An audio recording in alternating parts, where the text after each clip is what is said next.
winter of 1922, on an isolated farm in Bavaria, someone lived in the attic of a family's house for weeks without them ever catching him.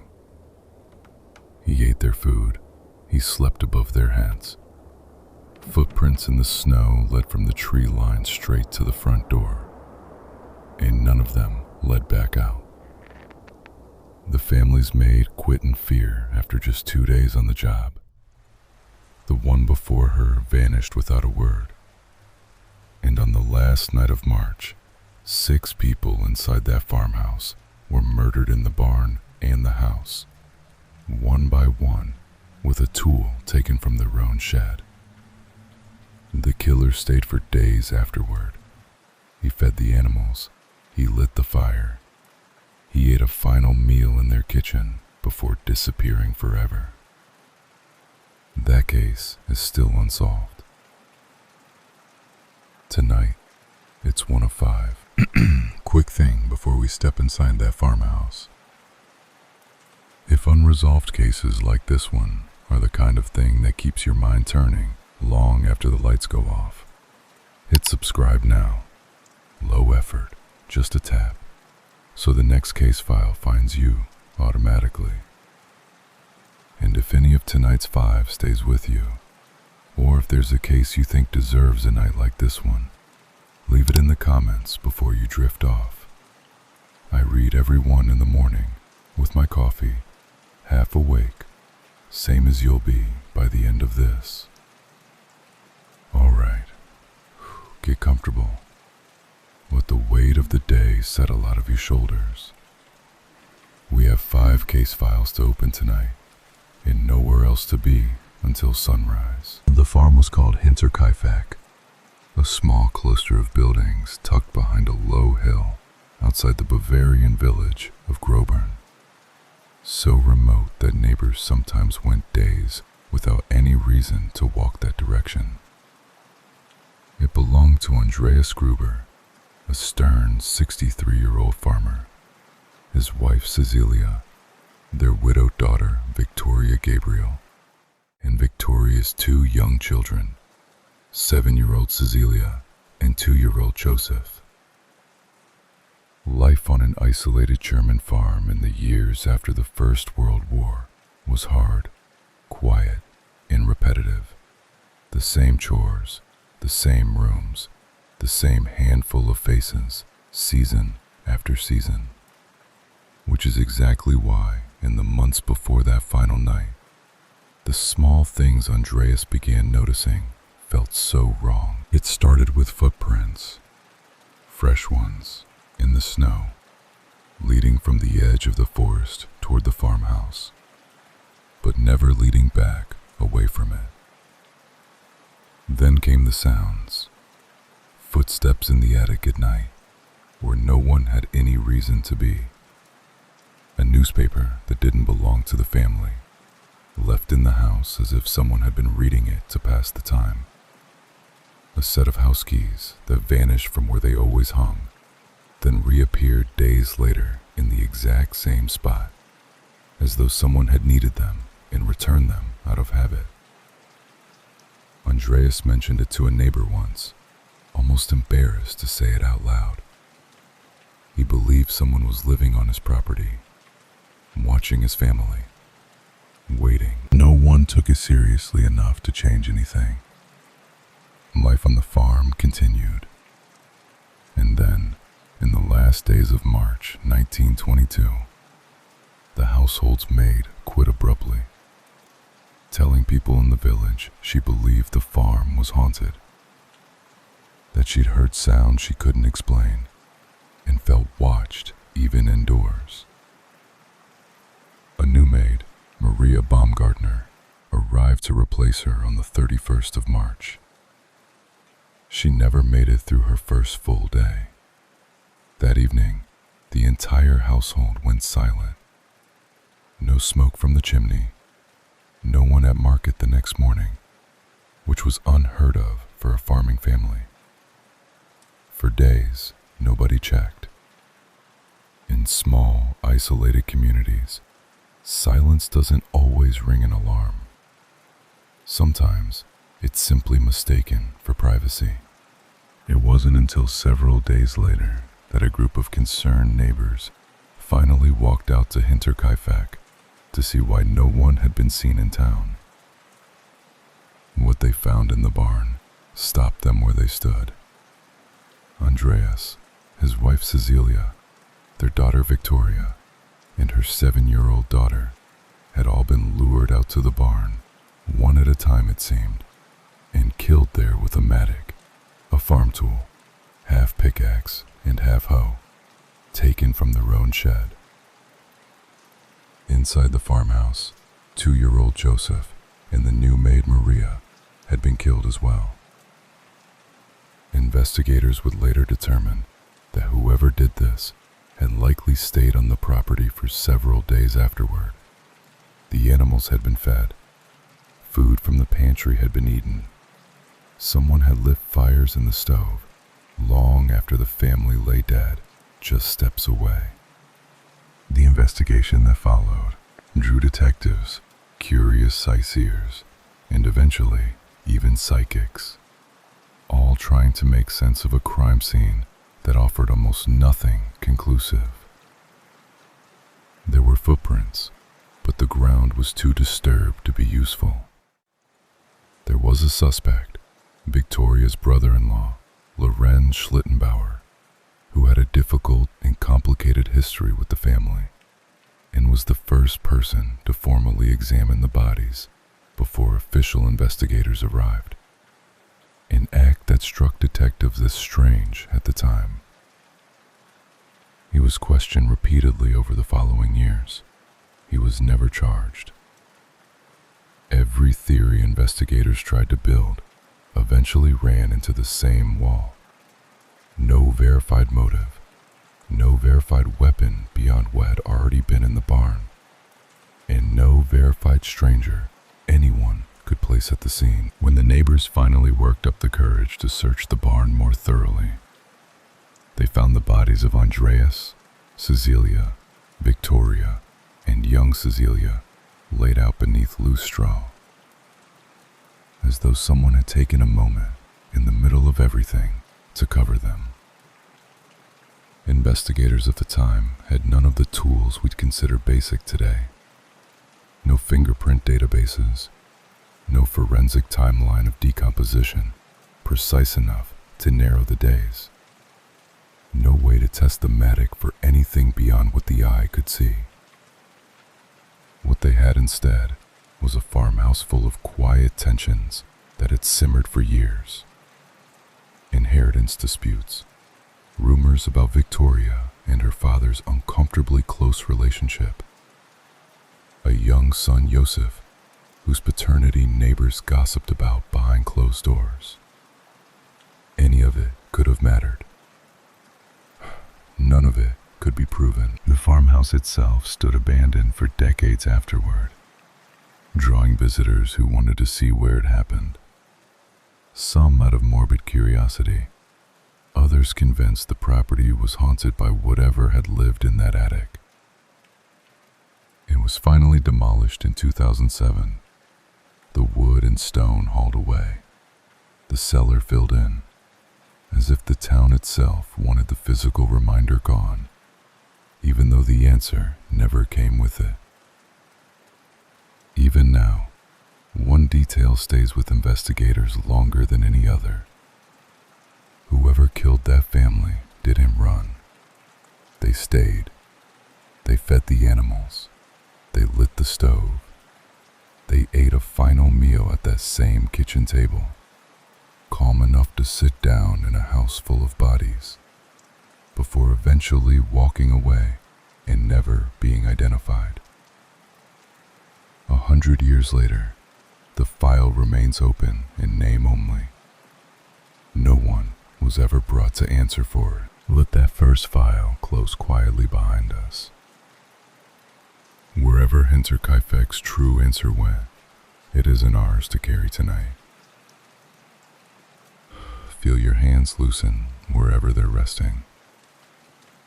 Let your breathing find its own slow rhythm again, the way it always does once a story finishes. and the room goes quiet. There's nothing left to solve in that one tonight. Just a farmhouse in Bavaria, long since gone, and a mystery that outlived everyone who lived there. Our next file takes us much farther north, to a cold valley outside a Norwegian city, where a body was found with no name, no fingerprints, and 5 different identities that all turned out to be lies. On the 29th of November, 1970, a father and his 2 daughters were hiking through Isdal, a quiet valley just outside the Norwegian city of Bergen, whose name, fittingly, translates to Ice Valley. Tucked among the rocks, they found the badly burned body of a woman, dressed in clothing that had also burned along with her. Nearby lay an empty bottle that once held liquor, a bottle of gasoline, an umbrella, and a stash of sleeping pills. It looked, at first glance, like it might have been a lonely, tragic suicide in a remote place chosen for privacy. Investigators quickly realized it was going to be far stranger than that. The woman had removed every label from her clothing, every single one, from her dress to her shoes, carefully cut or torn away, as if she'd anticipated that her clothes might someday need to stay silent about who she was. Her fingerprints had been deliberately sanded down, smoothed away well before her death, an act that takes real time and real intention, not something done in a moment of panic. When police searched a train station locker connected to her, they found 2 suitcases packed with disguises, wigs, a range of different eyeglasses, and clothing suited to several different climates, as though she'd needed to become several different people depending on where she was going next. Investigators also recovered a notebook, written partly in a code they were never able to fully break, along with a travel record that read like a puzzle in itself. In the weeks before her death, this woman had checked into hotels across Norway, Belgium, Switzerland, France, and Germany, using at least 8 different aliases and several different passport numbers. Always paying in cash, always careful, always alone. Hotel staff who remembered her described someone polished, well-dressed, fluent in several languages, and deliberately vague about where she was from or where she was headed next. Some recalled her covering the peephole of her hotel room door with tape every single night, wherever she stayed. The case captured national attention in Norway and quickly picked up a nickname that has followed it ever since: the Isdal woman. Theories multiplied for decades. Given the timing, right in the middle of the Cold War, and Bergen's location near sensitive Norwegian military installations, many investigators and journalists came to believe she may have been an intelligence operative of some kind. Though no government has ever formally confirmed a connection to her, others believed she was simply a deeply private woman, running from something entirely personal, whose disguises were about safety rather than espionage. The official cause of death was recorded as carbon monoxide poisoning, combined with the burns, though the full circumstances, staged suicide, accident, or something else entirely, were never conclusively settled. Norwegian police tried for years to trace her true path backward, through those hotel registers, city by city, alias by alias, hoping one thread would eventually lead to a real name underneath all of them. Some clerks remembered her paying exclusively in freshly issued bills, as though she'd withdrawn each batch of cash right before using it. Others recalled her requesting rooms away from the street or asking, without explanation, which floor offered the fastest way outside. None of it added up to a home address, a family, or a birth certificate anywhere in Europe's records. Even her dental work, unusual for the era, suggested extensive treatment performed somewhere outside Norway entirely. One more thread that led nowhere conclusive. For years, her grave in Bergen carried no name, only a number. Then, decades later, something quietly remarkable happened. Strangers who had never met her, who knew her only through newspaper retrospectives and late-night documentaries, began leaving flowers at that unmarked grave every November, on the anniversary of the day she was found. Eventually, a small memorial stone was placed there, still without a name, but no longer entirely forgotten either. In 2016, forensic teams exhumed her remains for renewed DNA testing, hoping modern techniques might finally reveal where she was born and who she really was. The results narrowed her likely origin to somewhere in continental Europe, but stopped short of a confirmed name. To this day, the Isdal woman has never been identified.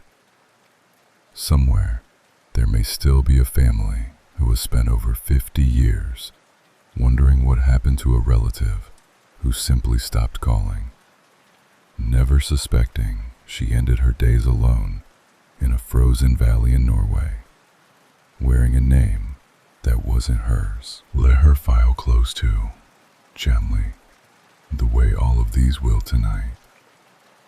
You don't need to hold on to her code or her aliases or any of it. Just let it drift the way thoughts do right before sleep. Present one moment and gone the next. Settle a little further into wherever you're resting.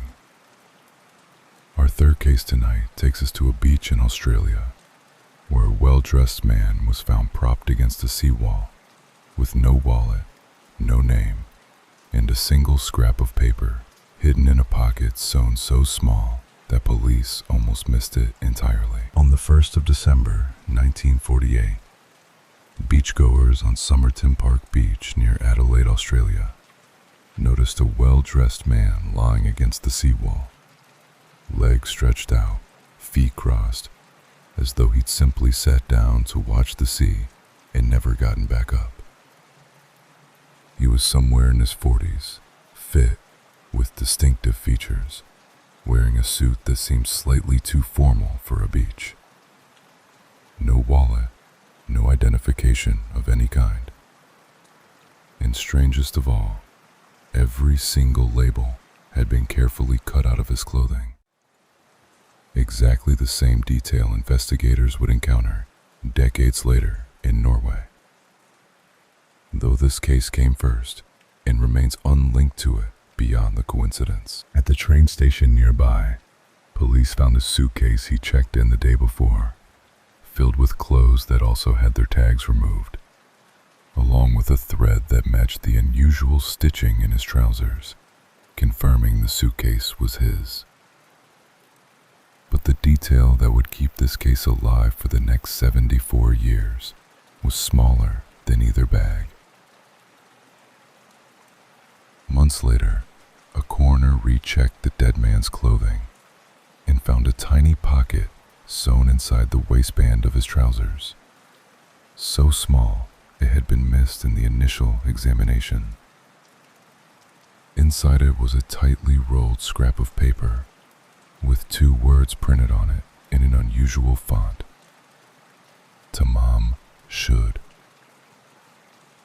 Persian, for it is ended. Investigators traced the phrase to the final page of a rare edition of the Rubaiyat of Omar Khayyam. And after a public appeal, a man came forward saying he'd found a matching copy of that exact book, missing its final page, thrown into the back seat of his unlocked car around the time of the death. On the book's back cover was something that looked like a code. 5 lines of capital letters that no cryptographer, amateur or professional, ever definitively cracked. Also written faintly in the book was a phone number, which led police to a nurse living nearby named Jo Thompson.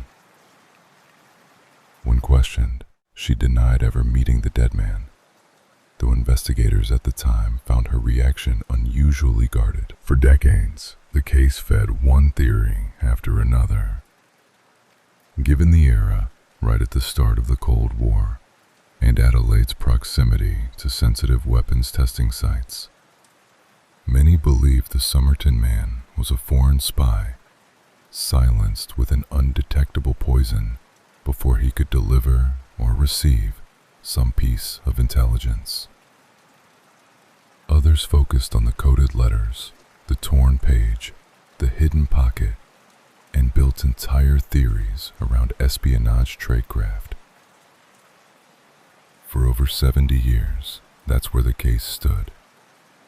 Then, in 2022, researchers finally extracted usable DNA from strands of hair that had become trapped in the plaster death mask police made of his face back in 1949. Using that DNA and a family tree built from thousands of distant relatives, researchers identified him. Not a spy, not a foreign operative. His name was Carl Webb, though he went by Charles, an electrical engineer and instrument maker from Melbourne, born in 1905. Records showed his wife had filed for divorce years before his death, citing his desertion, and that he'd essentially vanished from all official record after 1947.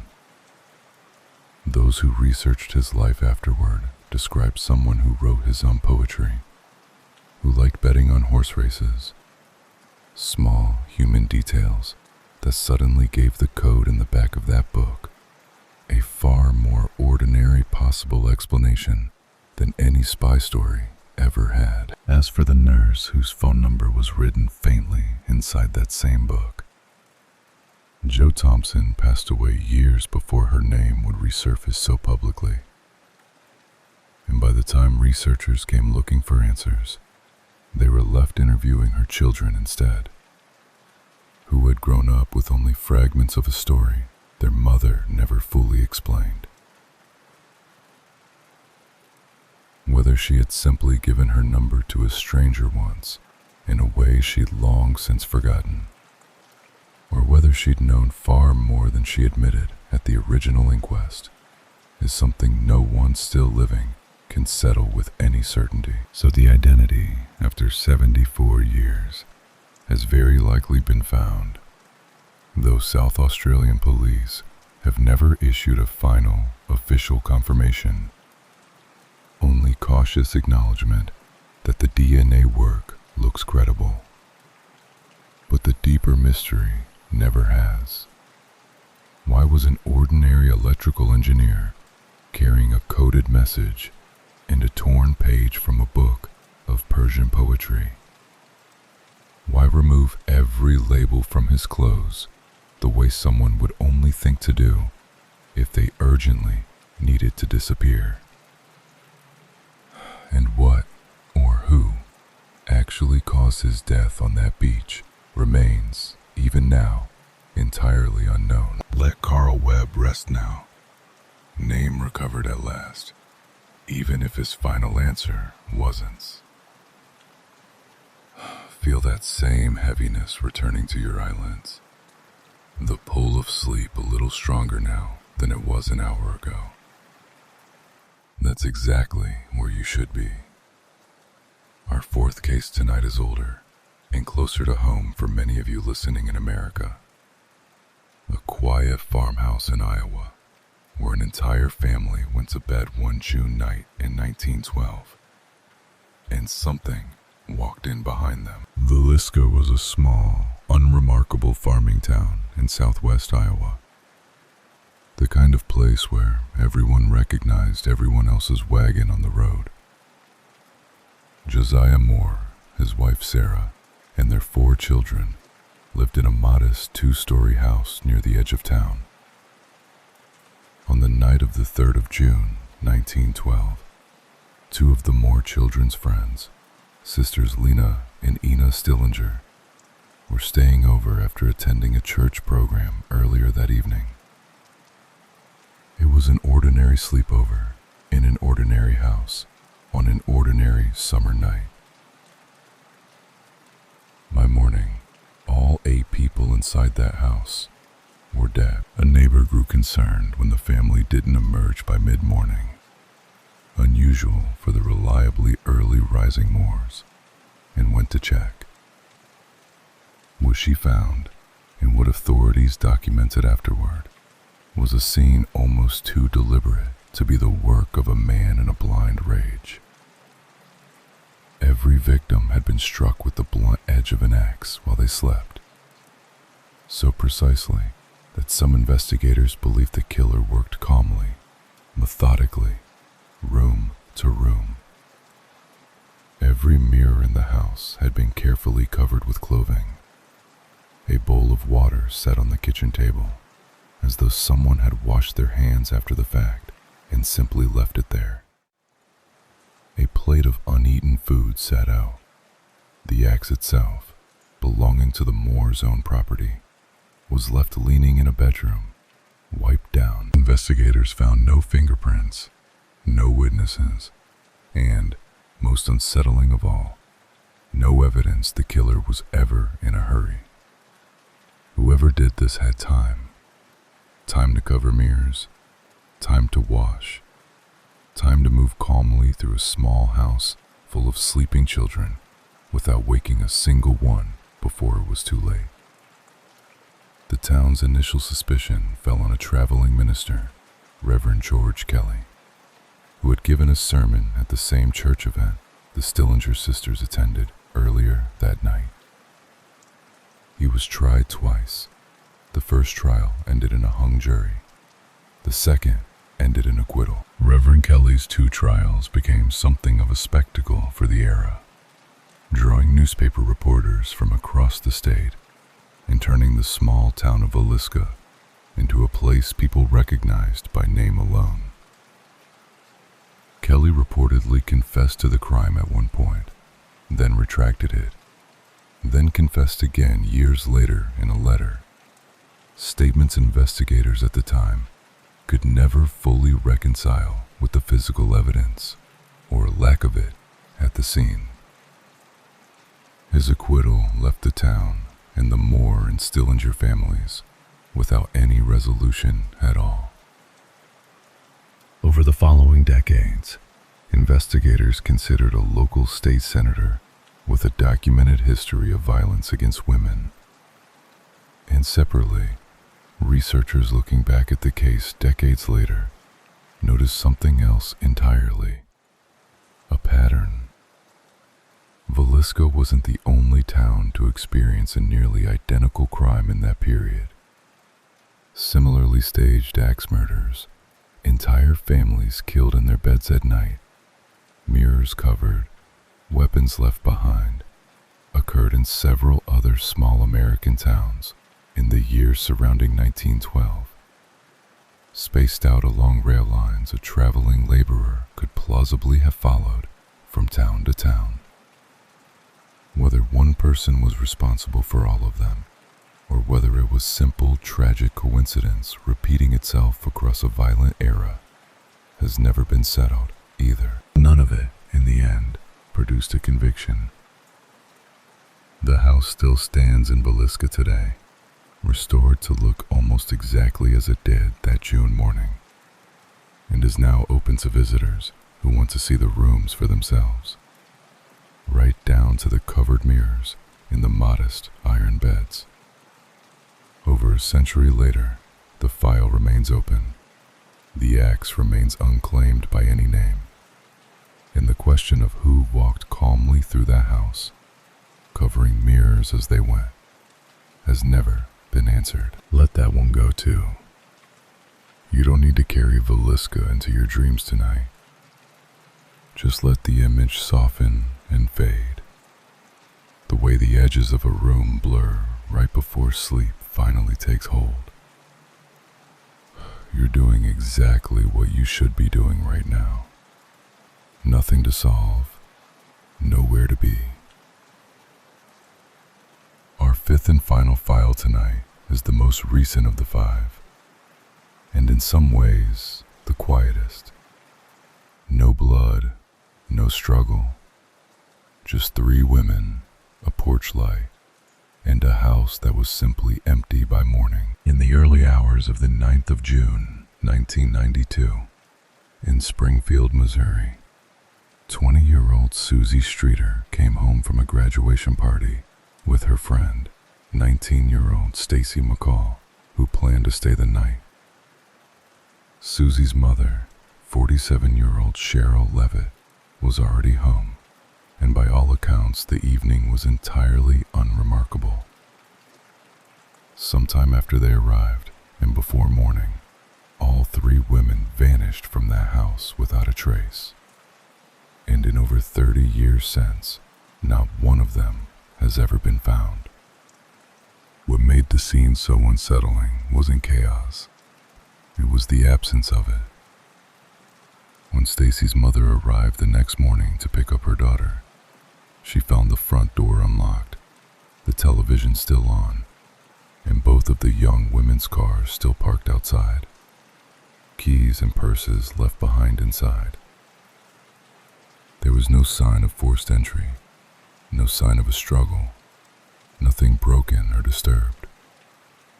The only detail that stood out, the detail investigators still can't explain, was the porch light. Its glass globe cover had been removed and set down, carefully, unbroken, on the porch railing beside the door, as if someone had needed the light off, or needed to see something more clearly before whatever happened next. Police canvassed the neighborhood extensively in the following days. A few residents recalled hearing voices, maybe an argument, sometime after 2 in the morning, though no one could say for certain what they'd actually heard, or from which direction. Investigators pursued several people of interest over the following decades, and while certain names have circulated publicly for years, no one has ever been arrested or charged in connection with the disappearance. A reward that eventually grew to well over $100,000 has never been claimed.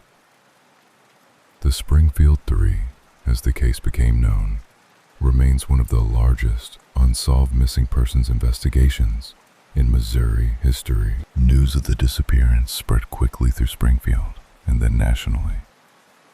And within days, search parties, volunteers, and reporters descended on the modest neighborhood, going door to door, combing nearby fields and creek beds, checking every abandoned building within miles.